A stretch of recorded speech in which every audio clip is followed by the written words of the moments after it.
Hello and welcome to the first NHL Rookie Report here at Scouching for the 2020-2021 season.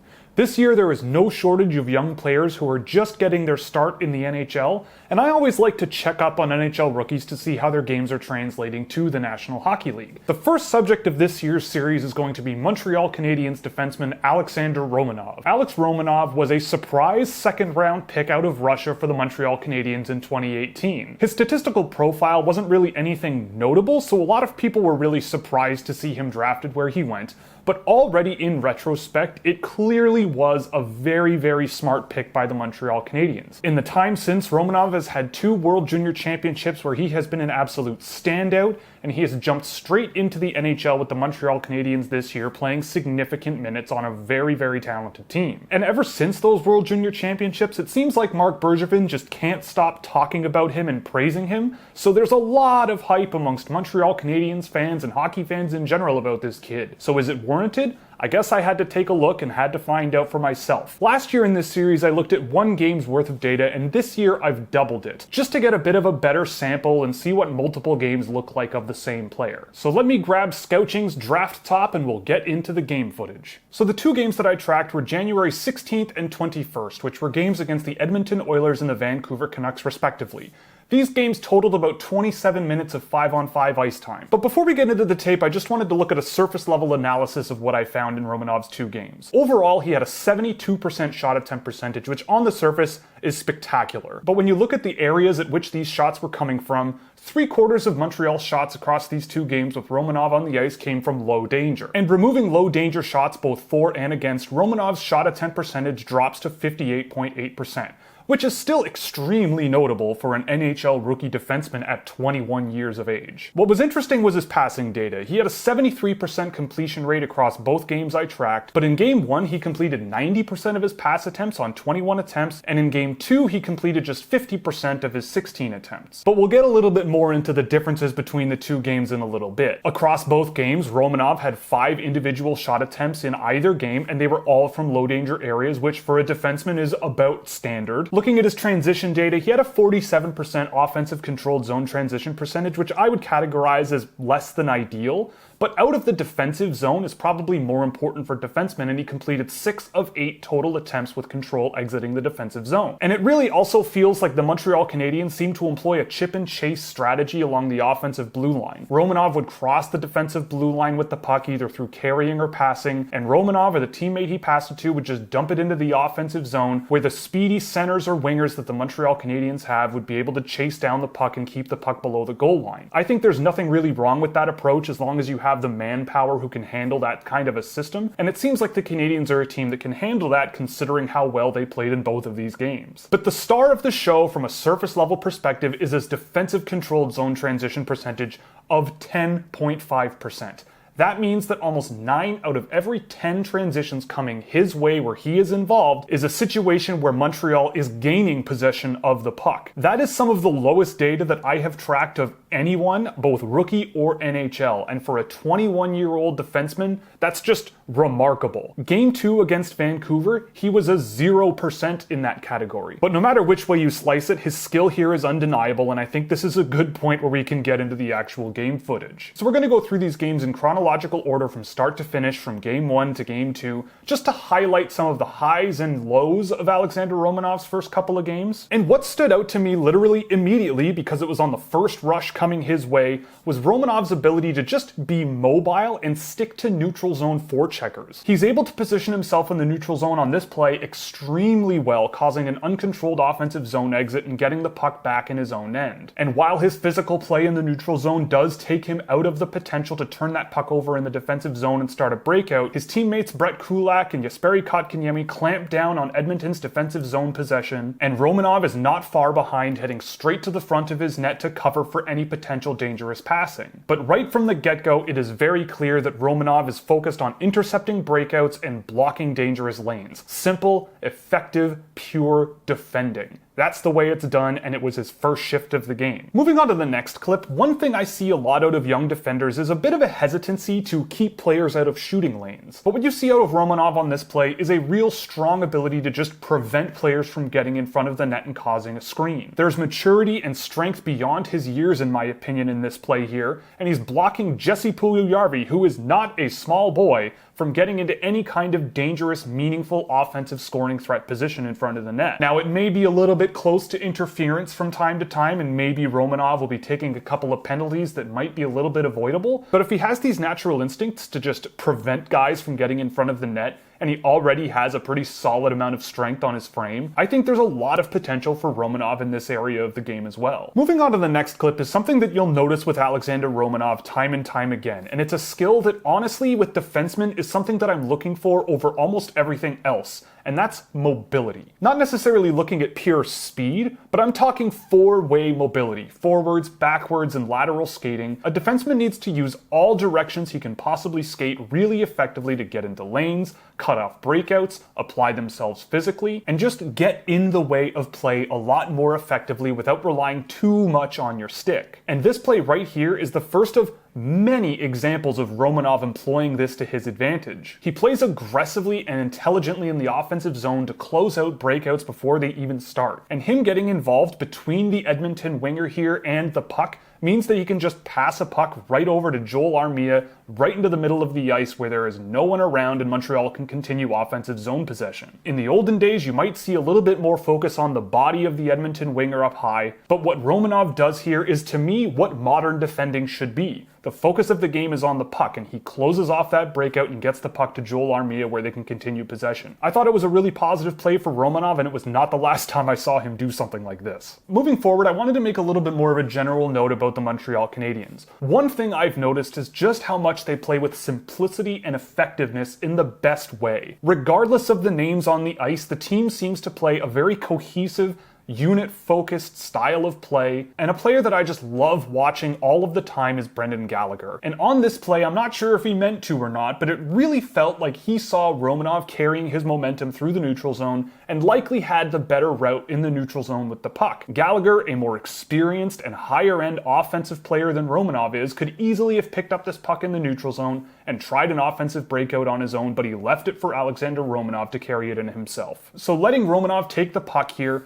Gallagher fills in the empty space that Romanov creates as Romanov enters the offensive zone and chases down the puck in the corner against Edmonton defender Slater Koekkoek. And the pressure that Romanov applies here forces Koekkoek into a really shaky breakout attempt that is further pressured by Brendan Gallagher, who's supporting Romanov, and he forces a turnover along the boards here. Okay, so getting into something a little bit more fun, I would say, Alexander Romanov had a really nice play here that I wanted to highlight, and it's something really simple, but I don't really see it enough out of a lot of young defensemen. Playing without the puck and positioning yourself properly is one thing, but in my view, a modern defender, whether you're offensive leaning or defensive leaning, needs to be able to be intelligent with the puck and find targets all over the ice reliably. And in this situation, something as simple as Romanov faking his weight shift to one side to cut back inside and open up a passing lane is just enough to get Devin Shore to bite out of that passing lane and make an entry into the neutral zone much easier for Romanov. Romanov creates a clear open lane through the neutral zone to Arturi Lehkonen that puts the Edmonton Oilers in the defensive zone while Montreal gets fresh legs on the ice. You've got Brendan Gallagher as well pressuring at the offensive blue line, and the Montreal Canadiens get a nice clean line change while the Edmonton Oilers don't really get the chance to have a counterattack. So something to keep an eye on with defenders, even if they're more traditional defensive defenders, is an ability to manipulate forecheckers in the neutral zone, create passing lanes that are easier to hit their targets in, and Romanov shows a really good example of this here, and it wasn't the last time he did in both games I watched. On the note of mobility, there are more signs of the value of mobility here, boxing out the front of the net on this play. Romanov not only prevents players from getting into the high danger areas of the ice right off of a faceoff here, but he's able to change directions quickly, explode into the corners to keep chasing down that puck, and he's pressuring Darnell Nurse immediately, which prevents Nurse from getting the puck into the middle of the ice here. In my view, modern defense needs to counter modern offense, and modern offense is built around speed, quick thinking, and playing as much as you can in the middle of the ice. Romanov shows a really good example of both preventing players from getting into the middle of the ice away from the puck, as well as chasing down loose pucks and causing players to make decisions they don't want to make quickly. Continuing on the theme of simplicity though, we jump ahead to this little play here. Retrieving dumped pucks in the defensive zone, even under pressure, should be something that any defenseman is capable of. But sometimes it feels like not every defenseman is as comfortable as others in that kind of a scenario. Romanov in this situation is performing multiple shoulder checks, getting a clear view of the ice while he skates into the corner. He knows he's facing pressure from Kailer Yamamoto driving up the middle. But what I noted about this play from Romanov is he's shifting his weight and slightly changing his positioning to make sure that he is between the puck and Kailer Yamamoto. If I'm Alexander Romanov, I'm not super scared of Kailer Yamamoto forechecking after me. He's rambunctious, but in my view, Romanov is a stronger player on his feet. Romanov manages to get his stick on the puck, and using those shoulder checks, he's able to know exactly where his line mates are at all times, and makes that simple pass to open ice to defuse that pressure from Yamamoto without even having to fight him off a whole lot in the first place. Not wasting any time in even the most boring of situations is something that for defensemen I am constantly looking for. No mucking about, make your shoulder checks before you go into the corners, and just play selflessly and get the puck to someone else if you're facing pressure. And Romanov seems to be a guy who, at least in the game against the Oilers, did that time and time again. Flipping over to the offensive side of the game, I'm not 100% sure that Romanov has much of a future as a premier offensive defender, but I thought he showed a really nice instinct on this offensive rush, being able to jump into the rush with a fast Montreal forward core. Even after his primary rushing lane closes up and he doesn't really become an offensive threat, he breezes through the crease without really much of a counter and covers the right side of the ice with great fluidity and mobility. He's wide open in open ice to capitalize on a rebound if there's a low danger shot attempt along the goalie's pads, or if the Edmonton Oilers gain possession of the puck, he is certainly in position to try to break up that breakout before it even starts. Now, if you wanted him to be a bit more of an offensive defenseman in this specific scenario, you might tell him to park himself in front of the net and not let anyone move him out of the way, and maybe he can bang in a dirty goal here and there. But quelling potential breakouts along the right side of the ice here is technically more of his job than trying to play offense. And frankly, it is something that I saw he was very good at numerous times. And that natural instinct of his to maybe step in offensively for a brief moment before getting back to his defensive position is something that I think led to his great defensive results. Moving back to the defensive side of the game, one thing I look for a lot is a variety of defensive talents and tools that the player can whip out if need be at various situations. A defender will not make a living solely relying on stick checks, nor will they make a living solely relying on physical play, and solely relying on hitting is also something that I don't think is really conducive to all-around good hockey. Using all of these things in conjunction with one another and recognizing the right tool to use at the right time is something you're certainly looking for in defensemen. And I know I've called out defensemen in the past for hitting the ice face down on their stomachs time and time again, and usually that's not something that I'm particularly looking for, but in this specific situation, Alex Romanov shows that he is capable of doing it, in my opinion, the right way. Romanov hits the ice here just for enough time to block the shot attempt from the Edmonton Oilers, but Romanov is up immediately and does not really hesitate a whole lot to get right back to his position in front of the net, just in case the puck battle going on along the corners does not go Montreal's way. During this game or the Vancouver game, I never saw him do this again, and in my view, it's a good thing. But if a defenseman is going to do what Romanov did here, they should look at how he did it and train so that they can minimize the amount of time that they're spending flat on their ice. Moving forward in the game a little bit, there's another fantastic example of Romanov's ability to apply offensive zone pressure. He completely shuts down a breakout, and of all the Edmonton Oilers, he causes Leon Draisaitl enough grief that Montreal is not only able to prevent having to play defense in the first place,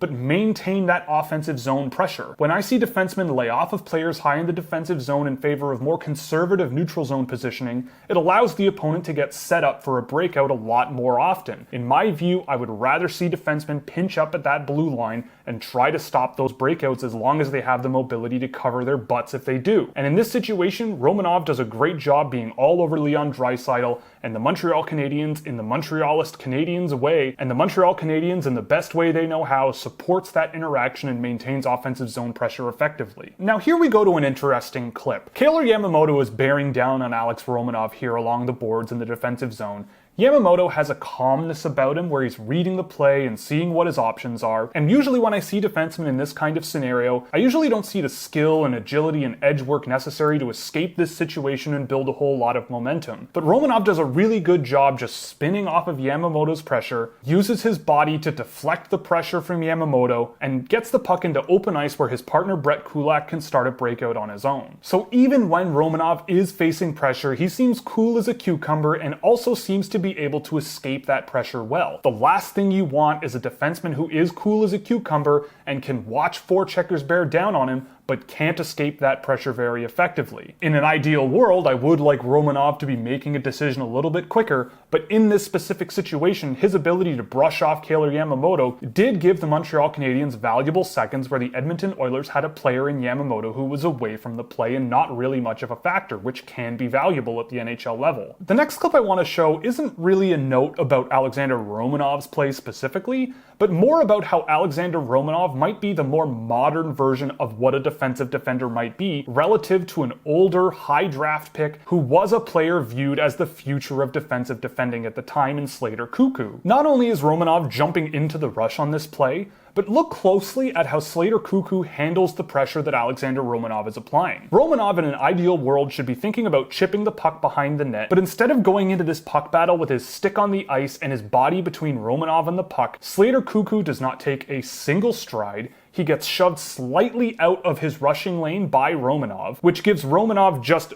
barely enough space to get his stick on the puck, and instead of trying to counter Romanov's pass attempt, Koekkoek goes in with his stick in the air, and he targets Romanov's body way too late to cause chaos of any kind. In this situation, Koekkoek's just not focused on the puck, but what Romanov is doing that makes him so effective here is focusing on simple puck play to maintain possession here and defuse pressure. He doesn't really focus on erasing players when the situation does not call for it. And that was it for game one. Overall, I thought he played extremely well and showed very, very bright signs for a very good future in the National Hockey League. Moving on to game two, though, against the Vancouver Canucks, on multiple fronts I felt overall it was much quieter, and there were fewer clips that I pulled from this game that I found notable. But I would also say that the Canadiens just simply dominated the Canucks in this game, and they didn't really challenge the Canadiens or Alex Romanov specifically a whole lot. But there were some things about Romanov in this game that I did want to note. First off is his positioning, and this is kind of boring, but boring in a good way if I'm a hockey fan or a hockey coach. Romanov in the neutral zone does show an ability to support his team as the last man standing on potential defensive breakouts away from the puck. On this play, his positioning in the neutral zone covers a lot of potential options. The first is covering Antoine Roussel on the potential entry pass, but he's also in a prime position to retrieve a dumped puck if it enters the defensive zone that way, as well as picking up on just a loose puck that squirts into the middle of the defensive zone. But he shows an intelligent and dynamic side of his game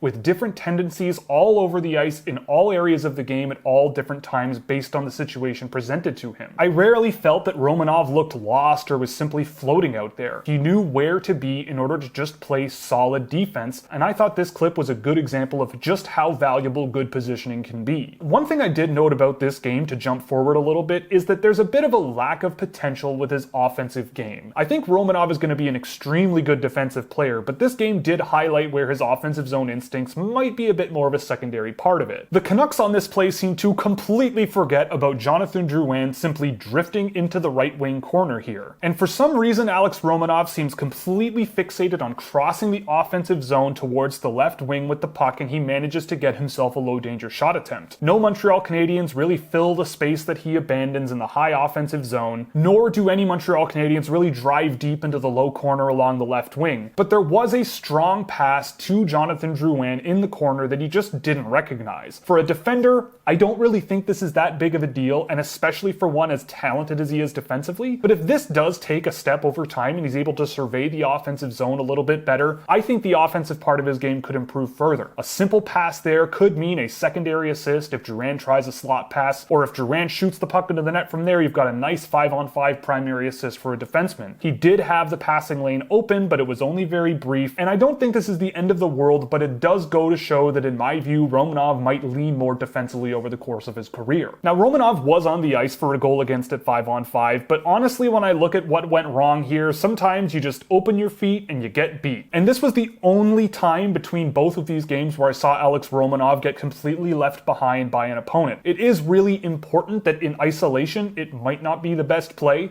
but considering how often he was doing positive things, he had an overall really solid sample. And it also just goes to show just how good NHL players can be. Now, the last clip I want to go over in this video is Romanov again failing to see a pretty clean passing lane in the offensive zone, with Nick Suzuki just waiting in the dangerous area of the ice. Across both games I tracked, Romanov had 0 dangerous pass attempts, both attempted or completed, but there definitely have been dangerous lanes that were open to him, so maybe some more time in the video room will help him learn to see these lanes a little bit more quickly and execute on them. But if he doesn't, I still think the Montreal Canadiens will have a pretty solid defenseman for quite a while here. And honestly, in that game, that is it. He was quieter, he wasn't tested as often, a lot of his passing was a little bit more hit or miss than it was in the first game, but he was still just very effective defensively. So, the big question is the hype warranted?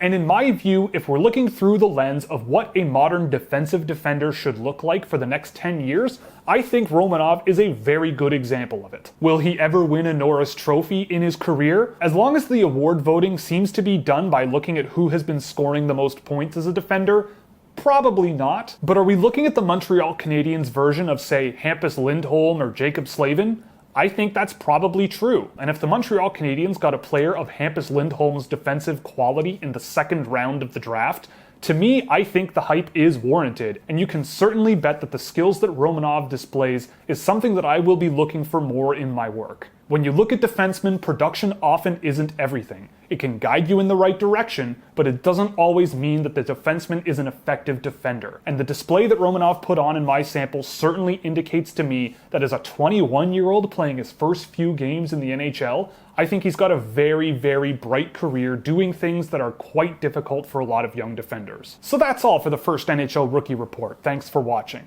If you liked it, you can click all the buttons you see below me so you never miss another one. If you really liked it, you could subscribe here on YouTube as a member or at Patreon, where you get access to a Discord server, data sheets for hundreds of drafted and undrafted prospects across all 31 NHL teams, merchandise discounts, early access to videos, and plenty of other goodies. Or you can pick up some merchandise from the Scouchwear shop, where 50% of all proceeds go to the Women's Sports Foundation. So that's all, and we'll see you in the next one.